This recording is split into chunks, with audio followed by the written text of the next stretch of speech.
रावण घोर तपस्या के बाद शिव जी को प्राप्त करता है, लेकिन शिव जी ने शर्त रख दी कि मैं उसी रूप में तुम्हें प्राप्त होऊंगा जिस रूप में तुम मेरी आराधना कर रहे थे।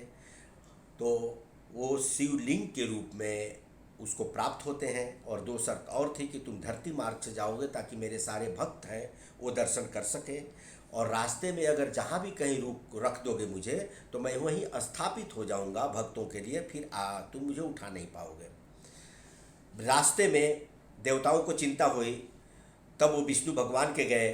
नारद जी ने प्रस्ताव रखा कि कुछ करिए भगवान। तो विष्णु भगवान साधु के वेश में आए और धरती का ताप उन्होंने इतना बढ़ा दिया कि रावण प्यास से व्याकुल हो गया।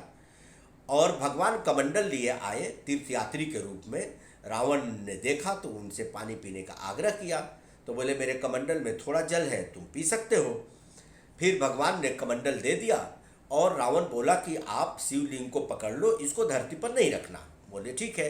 अब उस कमंडल में विष्णु भगवान ने 7 नदियों का जल भर दिया, गंगा जमुना सरस्वती नर्मदा गोदावरी कावेरी और कृष्णा। रावण जब तृप्त हो गया तो फिर भगवान भी उसके साथ साधु के वेश में चल दिए।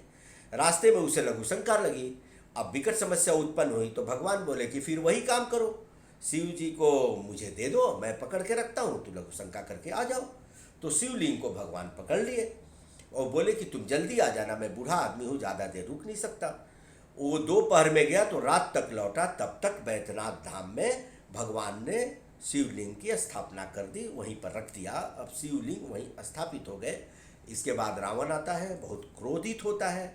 फिर नारद भगवान प्रकट होते हैं, उसको समझाते हैं कि तुम्हारा जो आशय था वो अच्छा नहीं था, क्योंकि तुम अपने पर्सनल व्यक्ति व्यक्तित्व के लिए ले जा रहे थे। तुम सोच रहे थे कि मैं अमर हो जाऊंगा, मैं दुनिया जीत लूंगा, मैं मारा नहीं जाऊंगा। इसीलिए तुम्हारा उद्देश्य अच्छा नहीं था, मानव कल्याणकारी नहीं था, इसलिए ऐसा विष्णु भगवान ने किया। तो आदमी को सीख लेनी चाहिए कि आप जो भी करते हो आपका उद्देश्य मानव हित में है, क्योंकि सबकी हित तो सब समझते हैं। लोग धर्मों में बटे हुए, कोई हिंदू धर्म बोलता है, कोई ईसाई धर्म बोलता है, कोई मुस्लिम धर्म बोलता है, लेकिन मानव धर्म की बात करो, एक ही धर्म होता है दुनिया में, वो है मानव धर्म।